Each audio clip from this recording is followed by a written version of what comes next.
உடம்போட ஒரு பாகம் உடைஞ்சதுன்னா அது இழப்பு மட்டுமல்ல, ஆபத்து. உறவுகளும் அதே மாதிரிதான். நல்லா தெரிஞ்சுக்கோங்க. உறவுகள் அப்படிங்கறதே நாம என்னவா இருக்கிறோமோ அதுதான். நாம எப்படி நமக்குள்ள இருக்கிறோமோ அதோட எக்ஸ்டென்ஷன் தான், வேற ஒண்ணுமே இல்ல.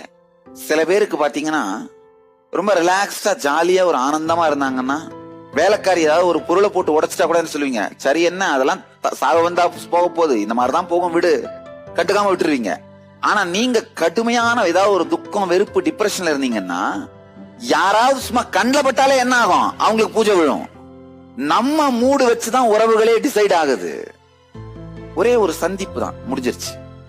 சரியான தன்மையோடு நபர்களை சந்தித்தீர்களானாலே வாழ்க்கையில எவ்வளவு பெரிய பிரச்சனைகளா இருந்தாலும் உருகி காணாம போயிடும், கரைஞ்சி காணாம போயிடும். உடம்போட ஒரு பாகம் உடைஞ்சதுன்னா